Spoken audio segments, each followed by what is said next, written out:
YouTube ಚಾನಲ್ಗೆ ಸ್ವಾಗತ. ನಾನು ನಿಮ್ಮ ಕೃಪಾ. ಇವತ್ತಿನ ವಿಷಯ ಏನು ಅಂತಂದರೆ, ಎಲ್ಲರಿಗೂ ನವರಾತ್ರಿ ಹಬ್ಬದ ಆರ್ಥಿಕ ಶುಭಾಶಯಗಳು. ಹಾಗೆಯೇ ಇವತ್ತು ನಾವು ನವರಾತ್ರಿಯ 4ನೇ ದಿನದಲ್ಲಿ ಕಾಲಿಟ್ಟಿದ್ದೀವಿ. ಇಲ್ಲಿ ಆ ಜಗನ್ಮಾತೆ ಆಗಿರುವಂತಹ ಆದಿಶಕ್ತಿಯು, ಆ ಪರಾಶಕ್ತಿಯು ಅಂತ ಏನು ಹೇಳ್ತೀವಿ, ಅವಳು ಆ ಹಿಮವಂತನ ಮಗಳಾಗಿ ಜನಿಸಿ ಇವತ್ತಿಗೆ ಅಂದರೆ ಇವತ್ತು 4ನೇ ದಿನದ ಅವತಾರದಲ್ಲಿ ಕೂಷ್ಮಾಂಡ ಅವತಾರವನ್ನು ಅವಳು ತಗೋತಾಳೆ. ಈಗಾಗಲೇ ಶೈಲಪುತ್ರಿಯ ಅವತಾರ, ಬ್ರಹ್ಮಚಾರಿಣಿ, ಚಂದ್ರಘಂಟದ ಬಗ್ಗೆ ನಾನು ಹಲವಾರು ವಿಡಿಯೋಗಳನ್ನ ಮಾಡಿದ್ದೆ. ಸೊ ಇಲ್ಲಿ ಸಮೇತ ಆ 4ನೇ ಅವತಾರದಲ್ಲಿ, ಕೂಷ್ಮಾಂಡ ಅವತಾರದಲ್ಲಿ ನಾವು ಆ ತಾಯಿಯನ್ನು ಪೂಜಿಸ್ತೀವಿ. ಅಂದರೆ ನಾವು ನೋಡಬೇಕು, ಸಪ್ತಸತಿಯ ಪ್ರಕಾರ ಕೂಷ್ಮಾಂಡ ದೇವಿಯು ಜಗತ್ತನ್ನೇ ಸೃಷ್ಟಿ ಮಾಡ್ತಾಳೆ ಅಂತ ಹೇಳ್ತಾರೆ. ಹಾಗೆ ಸೂರ್ಯ ದೇವನಿಗೂ ಸಮೇತ ಲೋಕವನ್ನು ಬೆಳಗಕ್ಕೆ ಬರುವ ಬೆಳಕು ನೀಡುವವಳು ಈ ಕೂಷ್ಮಾಂಡ ದೇವಿ. ಆದ್ದರಿಂದ ಸೂರ್ಯನಾರಾಯಣನು ಅಥವಾ ಸೂರ್ಯ ಅಂತ ಏನಿದ್ದಾನೆ ಅವನು, ಯಾಕಂದರೆ ಸಕಲ ಜೀವಚರಾಗಳಿಗಳಿಗೂ ಬೇಕಾದಂಥವನು. ಹಾಗಾಗಿ ಅವನಲ್ಲಿ ಎಲ್ಲ ಒಂದು ರೋಗಗಳನ್ನು ವಾಸಿ ಮಾಡುವಂತಹ ಶಕ್ತಿಯು ಆ ಸೂರ್ಯನ ಬೆಳಕಿನಲ್ಲಿದೆ. ಅಂತಹ ಒಂದು ಸೂರ್ಯನನ್ನು ಸೃಷ್ಟಿಸಿ ಇಡೀ ಬ್ರಹ್ಮಾಂಡವನ್ನೇ ಸೃಷ್ಟಿ ಮಾಡಿದಂತಹ ಆ ತಾಯಿಯು ನಮ್ಮ ಎಲ್ಲ ಸಮಸ್ಯೆಗಳನ್ನು ಹೊಡೆದು ಓಡಿಸುವಂತಹ ಶಕ್ತಿ ಆ ತಾಯಿಯಲ್ಲಿದೆ. ಮಧ್ಯದಲ್ಲಿ ನಾನು ಹೇಳ್ತೀನಿ, ಅಥವಾ ಕೊನೆಯಲ್ಲಿ ನಕಾರಾತ್ಮಕ ಶಕ್ತಿಗಳ ಸಮಸ್ಯೆ ಅಥವಾ ಮಾಂತ್ರಿಕ ಬಾಧೆಗಳ ಸಮಸ್ಯೆ ಇದ್ದಂಥ ಸಂದರ್ಭದಲ್ಲಿ ಇವತ್ತೇ ಈ ಪರಿಹಾರಕ್ಕೆ ನೀವು ದಾರಿ ಮಾಡಿಕೊಳ್ಳಿ ಅಂತ ಹೇಳ್ತೀನಿ. ಯಾಕಂದರೆ ಇಲ್ಲಿ ಕೂಷ್ಮಾಂಡ ಅಂತ ಹೇಳಿದಂತಹ ಸಂದರ್ಭದಲ್ಲಿ ನಿಮಗೆ ಸಂಸ್ಕೃತದಲ್ಲಿ ಕೂಷ್ಮಾಂಡ ಅಂತಂದರೆ ಕುಂಬಳಕಾಯಿ ಅಥವಾ ಆ್ಯಶ್ ಗಾರ್ಡ್ ಅಂತ ಏನು ಹೇಳ್ತೀವಿ ಅದು. ಸೊ ಈ ಕೂಷ್ಮಾಂಡ ರೂಪದಲ್ಲಿ ದೇವಿ 8 ಕೈಗಳನ್ನು ಹೊಂದು ಅಷ್ಟಭುಜ ದೇವಿ ಅಂತಲೂ ಕರೀತಾರೆ. ಹಾಗೆ ಆ 8 ಕೈಗಳಲ್ಲಿ ಕಮಂಡಲ, ಧನಸು, ಕಮಲ, ಗದೆ, ಅಮೃತ ಕಳಶ, ಚಕ್ರ ಮತ್ತು ಬಾಣವನ್ನು ಸಮೇತ ಹಿಡಿದಿರ್ತಾಳೆ. ಆ ದೇವಿಗೆ ನಾವು ಪೂಜೆ ಸಲ್ಲಿಸುವುದರಿಂದ ನಮ್ಮ ಸಕಲ ರೋಗಗಳನ್ನು ನಿವಾರಣೆ ಮಾಡುವಂಥ ಶಕ್ತಿ ಆ ತಾಯಿಯಲ್ಲಿದೆ. ಯಾಕಂದರೆ ಅಂಥ ಸೂರ್ಯ ಪರಮಾತ್ಮನನ್ನೇ ಸೃಷ್ಟಿ ಮಾಡಿ ಇಡೀ ಜಗತ್ತಿನ ಸೃಷ್ಟಿಗೆ ಕಾರಣರಾದವಳಿಗೆ ನಮ್ಮ ಜೀವನದಲ್ಲಿ ಉಂಟಾಗುವಂಥ ಹಲವಾರು ಸಮಸ್ಯೆಗಳನ್ನು ಹೊಡೆದೋಡಿಸಿ ನಮ್ಮ ಜೀವನದಲ್ಲಿ ಹೊಸ ಚೈತನ್ಯ, ಹೊಸ ಶಕ್ತಿ, ಹೊಸ ಬೆಳಕು ಸಮೇತ ಅವಳು ಕೊಡ್ತಾಳೆ ಅಂತ ಹೇಳ್ತೀವಿ. ಇಂತಹ ಒಂದು ಕೂಷ್ಮಾಂಡ ದೇವಿಯನ್ನು ನಾವು ಈಗಾಗಲೇ 3 ಅವತಾರಗಳಲ್ಲಿ ನಾವು ಪೂಜೆ ಮಾಡಿದ್ದೀವಿ.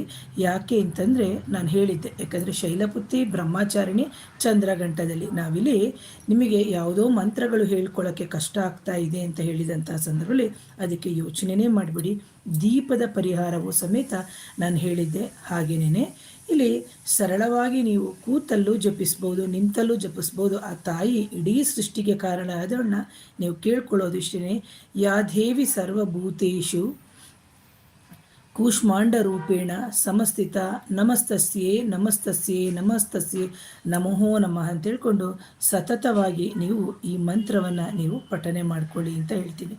ಯಾಕೆ ಅಂದರೆ ಇಲ್ಲಿ 4ನೇ ದಿನದ ಆರಾಧನೆಯಿಂದ ನಾವು ತಿಳ್ಕೋಬೇಕು, ಆ ಶೈಲಪುತ್ರಿಯಾಗಿ, ಬ್ರಹ್ಮಚಾರಿಣಿಯಾಗಿ, ಚಂದ್ರಘಂಟ ರೂಪದಲ್ಲಿ ಆ ತಾಯಿ ಶಿವನೊಂದಿಗೆ ತಪಸ್ಸು ಆದ ನಂತರ, ಶಿವನು ಹುಡ್ಕೊಂಡ್ಬಂದು ತಪಸ್ಸಾದ ನಂತರ ಅವರಿಬ್ಬರ ವಿವಾಹವು ನಡೀತದೆ. ಇದು ಇನ್ನೊಂದು ಕಡೆ ಕಥೆ ಆಗ್ತದೆ. ಇಲ್ಲಿ ಕೂಷ್ಮಾಂಡ ರೂಪದಲ್ಲಿ ಆ ತಾಯಿ ಗರ್ಭ ಅಂತಲೇ ಹೇಳ್ತೀವಿ. ಇಲ್ಲಿ ನೀವು ನೋಡ್ಬೋದು, ಒಂದು ನಾವು ಏನು ಆ್ಯಶ್ ಗಾರ್ಡ್ ಅಥವಾ ಕುಂಬಳಕಾಯಿಯನ್ನು ತಗೊಂಡಾಗ ಒಂದು ಹೊಡೆದ ನಂತರ ಅದು ಬೀಜನ 1-2 ತಗೊಂಡು ಹಾಕಿ ಅದು ಯಾವ ರೀತಿ ಬಳ್ಳಿಯಾಗಿ ಬರುತ್ತೋ ಅದೇ ರೀತಿಯೇ ನಮ್ಮ ಜೀವನದಲ್ಲಿ ಉಂಟಾಗುವಂತಹ ಹಲವಾರು ಕಷ್ಟಗಳು ಒಮ್ಮೆ ನಮಗೆ ಗೊತ್ತಿಲ್ಲದ ರೀತಿಯಲ್ಲಿ, ಕರ್ಮದ ರೀತಿಯಲ್ಲಿ ಬಳ್ಳಿ ಥರ ನಮ್ಮನ್ನು ಸುತ್ತಕೊಂಡ್ಬಿಟ್ಟಿರುತ್ತೆ. ಅದು ನಮಗೆ ಗೊತ್ತೇ ಆಗಲ್ಲ. ಅದು ಮಾಂತ್ರಿಕ ಬಾಧೆ, ನಕಾರಾತ್ಮಕ ಶಕ್ತಿಗಳ ಸಮಸ್ಯೆ ಆಗಿರ್ಬೋದು, ಅಥವಾ ಯಾರೋ ನಮಗೆ ಶತ್ರುಗಳು ಸಮಸ್ಯೆ ಕೊಡ್ತಾ ಇದ್ದಾರೆ ಅಂತ ಹೇಳಿದಂಥ ಸಂದರ್ಭದಲ್ಲೂ ಸಮೇತ ನಮಗೆ ಅದು ಬಳ್ಳಿಯ ರೂಪದಲ್ಲಿ ಹಬ್ಕೊಂಡ್ಬಿಟ್ಟಿರುತ್ತೆ.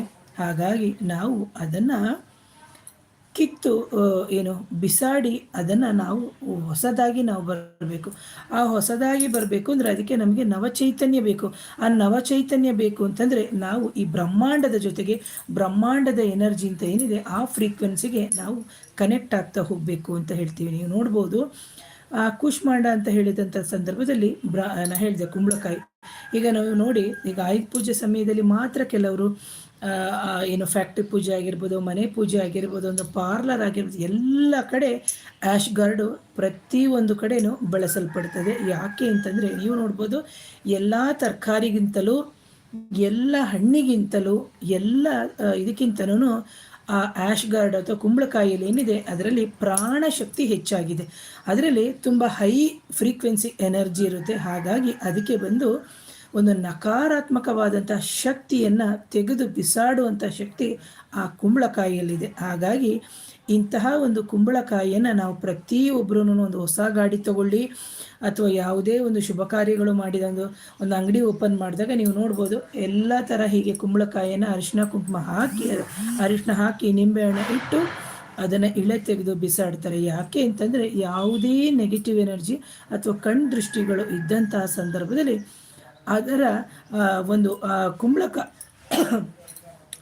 ಕುಂಬಳಕಾಯಿಯಲ್ಲಿ ಇರುವಂತಹ ಒಂದು ಹೈ ಎನರ್ಜಿ ಫ್ರೀಕ್ವೆನ್ಸಿ ಅಂತ ಏನಿದೆ ಅದು ಆ ನಕಾರಾತ್ಮಕ ಶಕ್ತಿಯನ್ನು ಅದು ಎಳೆದು ಬಿಸಾಡುತ್ತೆ. ಹಾಗಾಗಿ ನಾವು ಇಂತಹ ಒಂದು ಕುಂಬಳಕಾಯಿ ಅಥವಾ ಕೂಷ್ಮಾಂಡ ದೇವಿಯ ಆರಾಧನೆ ಮಾಡೋದ್ರಿಂದ ಖಂಡಿತವಾಗ್ಲೂ ನಮ್ಮ ಜೀವನದಲ್ಲಿ ನವಚೈತನ್ಯವನ್ನು, ಹಾಗೆಯೇ ನಮ್ಮ ದೇಹದಲ್ಲಿ ಇರುವಂತಹ ನಕಾರಾತ್ಮಕ ಶಕ್ತಿಗಳು, ಮಾಂತ್ರಿಕ ಬಾಧೆಗಳು, ಶತ್ರು ಬಾಧೆಗಳನ್ನು ಸಮೇತ ನಾವು ಇದರಿಂದ ನಿವಾರಣೆ ಮಾಡ್ಬೋದು ಅಂತ ಹೇಳ್ತೀನಿ ಪ್ರೇಕ್ಷಕರೇ. ಹಾಗೆಯೇ ಇಂತಹ ಒಂದು ನವರಾತ್ರಿಯ 4ನೇ ದಿನದ ಒಂದು ಕೂಷ್ಮಾಂಡ ದೇವಿಯ ಆರಾಧನೆಯ ದಿನ ನೀವು ಸಂಜೆ ಸಾಧ್ಯ ಆದರೆ ಇವತ್ತಿಂದನೇ ಆರಂಭ ಮಾಡ್ಕೊಳ್ಳಿ.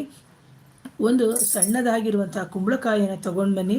ಮೊದಲಿಗೆ ನಾನು ಹೇಳಿದ್ದೀನಿ ಈಗಾಗಲೇ ಮಂತ್ರವನ್ನು, ಯಾ ದೇವಿ ಸರ್ವಭೂತೇಶು ಕೂಷ್ಮಾಂಡ ರೂಪಿ ದೇವಿ ನಮಸ್ತಸ್ಯೆ ನಮಸ್ತಸ್ಯೆ ಅಂತ ಹೇಳ್ಬಿಟ್ಟು ಬೇಕಾದರೆ ನಿಮಗೆ ಡಿಸ್ಕ್ರಿಪ್ಷನ್ ಬಾಕ್ಸ್ನಲ್ಲೂ ಸಮೇತ ಆ ಮಂತ್ರವನ್ನು ಸಮೇತ ನಿಮಗೆ ನಾನು ಕೊಡ್ತೀನಿ. ಆ ಮಂತ್ರವನ್ನು ನೀವು ಸತತವಾಗಿ ಪಠನೆಯನ್ನು ಮಾಡ್ತಾ ಬನ್ನಿ ಅಂತ ಹೇಳ್ತೀನಿ. ಆ ಸತತವಾಗಿ ಆ ಪಠನೆಯನ್ನು ಮಾಡೋಕ್ಕಿಂತ ಮುಂಚೆ ನೀವು ನಿಮ್ಮ ಕುಲದೇವರು, ಮನೆ ದೇವರು, ಇಷ್ಟ ದೇವರು ಏನಿದ್ದಾರೆ ಅವರನ್ನು ನೀವು ಮನಸಾರೆ ನೆನೆಸ್ಕೋಬೇಕು. ನೆನೆಸ್ಕೊಂಡು ಆ ದೇವಿ ಸರ್ವಭೂತೇಶು ಕೂಷ್ಮಾಂಡ ರೂಪೇಣ ಸಮಸ್ಥಿತ ನಮಸ್ತಸ್ಯೆ ನಮಸ್ತಸ್ಯೆ ನಮಸ್ತಸ್ಯೆ ನಮೋ ನಮಃ ಅಂತ ಹೇಳ್ತಾ ಆ ಕುಂಬಳಕಾಯಿಯನ್ನು ನೀವು ಮನಸಾರೆ ಇಟ್ಟು ಪ್ರಾರ್ಥನೆ ಮಾಡಿಬಿಟ್ಟು ನಿಮ್ಮ ದೇಹದಲ್ಲಿ ಇರುವಂಥ ನಕಾರಾತ್ಮಕ ಶಕ್ತಿಗಳ ಸಮಸ್ಯೆಗಳಾಗಿರ್ಬೋದು, ಅಥವಾ ಮನೆಯಲ್ಲಿ ಸತತವಾಗಿ ಜಗಳಗಳು ಆಗುತ್ತಿದ್ರೂ, ಅಥವಾ ಯಾರೋ ಮನೆಗೆ ಬಂದು ಕಣ್ದೃಷ್ಟಿಯಾಗಿ ಹೋಗ್ತಾ ಇದ್ರೂ ಸಮೇತ ನೀವೇನು ಮಾಡ್ಬೋದು ಅಂತಂದರೆ ಈ ಪರಿಹಾರಗಳನ್ನು ನೀವು ಮಾಡ್ಕೋಬೋದು. ಅದನ್ನು ನಿಮ್ಮ ಮನೆಯ ಮುಂಬಾಗಿಲು ಅಂತ ಏನಿದೆ, ಆ ಮನೆಯ ಮುಂಬಾಗಿಲಿಂದ ಒಳಗಡೆ ಎಂಟ್ರೆನ್ಸಲ್ಲಿ ಬಾಗಿಲಿದೆ ಅಲ್ಲ, ಆ ಬಾಗಿಲಿನ ಒಳಗಡೆಗೆ ನೀವು ಅದನ್ನು ಕಟ್ಟಿ ಇದನ್ನು ಪ್ರತಿ 48 ದಿನಗಳಿಗೆ ಒಮ್ಮೆ ಬದಲಾವಣೆ ಮಾಡ್ತಾ ಬನ್ನಿ. ನಿಮ್ಮ ಮನೆಯಲ್ಲಿ ಎಷ್ಟೋ ಜಗಳಗಳು ಕಮ್ಮಿ ಆಗುತ್ತೆ. ಹಾಗೆಯೇ ನಿಮ್ಮ ಮನೆಯಲ್ಲಿ ಯಾರೋ ಬಂದು ಹೋದ ಮೇಲೆ ಜಗಳ ಅಥವಾ ಕಣ್ದೃಷ್ಟಿ ಆಗ್ತಾ ಇದೆ, ಅಥವಾ ಫ್ಯಾಕ್ಟ್ರಿಗಳು ಕಟ್ಬೋದು, ಅಥವಾ ನಾನು ಯಾವುದೋ ಅಂಗಡಿಯಲ್ಲಿ ಇಟ್ಟಿದ್ದೀನಿ ಕಟ್ಬೋದು. ಹಾಗೆಯೇ ನಾನು ಯಾವುದೋ ಒಂದು ಬಿಸ್ನೆಸ್ ಮಾಡೋ ಜಾಗ, ಬಟ್ಟೆ ಅಂಗಡಿ ಅಥವಾ ಬ್ಯೂಟಿ ಪಾರ್ಲರು ಅಥವಾ ಚಪ್ಪಲ್ ಅಂಗಡಿ ಈ ಥರ ಅಂತ ಕೇಳಿದಂತಹ ಸಂದರ್ಭದಲ್ಲಿ ಎಲ್ಲಿ ಬೇಕಾದರೂ ನೀವು ಸಮೇತ ಕಟ್ಬೋದು. ಅಥವಾ ಪದೇ ನಿಮಗೆ ವಾಹನ ಅಪಘಾತಗಳು ಆಗ್ತಾ ಇದ್ರೂ ಸಮೇತ ಈ 4ನೇ ದಿನ ಪೂಜೆ ಮಾಡಿದಂತಹ ಕುಂಬಳಕಾಯಿಯನ್ನು ನೀವು ಕೂಷ್ಮಾಂಡವನ್ನು ನೀವೇನು ಮಾಡಬೇಕು ಅಂತಂದರೆ, ನೀವು ಆ ವಾಹನಕ್ಕೆ ಪದೇ ನೀವು ಇಳೆಯನ್ನು ತೆಗೆದು ಒಡೆದು ಹಾಕೋದ್ರಿಂದ ಖಂಡಿತವಾಗ್ಲೂ ಆ ಕೂಷ್ಮಾಂಡ ದೇವಿಯು ಬ್ರಹ್ಮಾಂಡವನ್ನೇ ಸೃಷ್ಟಿ ಮಾಡ್ತಾಳೆ. ಯಾಕಂದರೆ ಕೂಷ್ಮಾಂಡ ದೇವಿಯ ಅವತಾರದಲ್ಲಿ ಯಾಕಂದರೆ ಅದು ಕತೆ ಬೇರೆ ಕಡೆ ಹೋಗುತ್ತೆ, ಅದನ್ನು ಹೇಳಕ್ಕೆ ಹೋಗಲ್ಲ. ಸೊ ಹಾಗಾಗಿ ನಮ್ಮಲ್ಲಿ ನವ ಚೈತನ್ಯ, ನವ ಶಕ್ತಿ, ಉಲ್ಲಾಸ ಭರಿತವಾಗಿರಬೇಕು ಅಂದರೆ ನಾವು ಈ ದೇವಿಯನ್ನು ಈ ರೀತಿ ಆರಾಧನೆಯನ್ನು ಸಮೇತ ನಾವು ಮಾಡೋದ್ರಿಂದ ಖಂಡಿತವಾಗ್ಲೂ ನಮಗೆ ಒಳಿತಾಗುತ್ತೆ ಅಂತ ಹೇಳ್ತೀನಿ ಪ್ರಿಯ ವೀಕ್ಷಕರೇ. ಹಾಗೆಯೇ ಯಾರಾದರೂ ನನ್ನ ಚಾನಲ್ನ ಮೊದಲನೇ ಬಾರಿಗೆ ನೋಡ್ತೀರಿ, ದಯವಿಟ್ಟು ಚಾನಲ್ನ ಸಬ್ಸ್ಕ್ರೈಬ್ ಮಾಡಿ, ಲೈಕ್ ಮಾಡಿ, ಶೇರ್ ಮಾಡಿ. ಹಾಗೆ ಯಾರಿಗಾದರೂ ಮಾಂತ್ರಿಕ ಬಾಧೆ, ನಕಾರಾತ್ಮಕ ಶಕ್ತಿಗಳ ಸಮಸ್ಯೆ ಇತ್ತು ಅಂತಂದರೆ ನನ್ನ ನೇರ ಭೇಟಿಗೆ ಅವಕಾಶ ಇರುತ್ತೆ. ನನ್ನ ವಾಟ್ಸಪ್ ನಂಬರ್ ಬಂದು 7019806595 ವಾಟ್ಸಪ್ಗೆ ಮುಖಾಂತರ ಅಪಾಯಿಂಟ್ಮೆಂಟ್ ತೊಗೊಂಡು ಆನಂತರ ಕನ್ಸಲ್ಟೇಷನ್ ತೊಗೊಳ್ಳಿ ಅಂತ. ಹಾಗೆಯೇ ತಾಯಿಗೆ ನೈವೇದ್ಯಕ್ಕಿಂತ ನಾವು ನ್ಯಾಯ, ನೀತಿ, ಧರ್ಮ ಇದನ್ನೇ ಆ ತಾಯಿ ಇಷ್ಟಪಡೋದು. ಹಾಗಂತೇಳಿ ನೈವೇದ್ಯ ಇಡೋದು ಬೇಡ ಅಂತ ಹೇಳ್ತಾ ಇಲ್ಲ. ನಿಮ್ಮ ಶಕ್ತಿಯಾನುಸಾರವಾಗಿ ನಾವು ನೈವೇದ್ಯ, ಮಂತ್ರ ಜಪಗಳು, ಪೂಜೆಗಳನ್ನು ಮಾಡೋದ್ರಿಂದ ಖಂಡಿತವಾಗ್ಲೂ ನಮ್ಮ ಸಪ್ತ ಚಕ್ರಗಳು ಅಲೈನ್ಮೆಂಟಿಗೆ ಬರುತ್ತೆ. ಹಾಗೆ ಆ ಪ್ರಕೃತಿಯ ಮಾತೆಗೆ ನಾವು ಒಂದು ಕೊಡುವಂತಹ ಒಂದು ರೆಸ್ಪೆಕ್ಟು ಆಗಿರುತ್ತೆ. ಜೊತೆಗೆ ಇಂಥ ದಿನಗಳಲ್ಲಿ ನಾವು ಮಂತ್ರಪಠನೆ, ಪೂಜೆ, ನಮಸ್ಕಾರಗಳು, ದಾನಗಳನ್ನು ಕೊಡೋದ್ರಿಂದ ಖಂಡಿತವಾಗ್ಲೂ ನಮ್ಮ ಸಮಸ್ತ ಕಷ್ಟಗಳು ದೂರ ಆಗಿ ನಮ್ಮ ಇಷ್ಟಾರ್ಥಗಳು ಈಡೇರುತ್ತೆ ಅಂತ ಹೇಳ್ತಾ ಇವತ್ತಿನ ವಿಡಿಯೋನ ಮುಗಿಸ್ತೀನಿ. ಮತ್ತು ಇವತ್ತು ಸಂಜೆ ಶ್ರೀ ದುರ್ಗಾ ಸಪ್ತಸತಿ ಪಾರಾಯಣವನ್ನು ರಾತ್ರಿ ಮಾಡೋಣ ಅಂತ ಹೇಳ್ತೀನಿ. ಮತ್ತೊಮ್ಮೆ ಧನ್ಯವಾದಗಳು. ನಮಸ್ತೆ.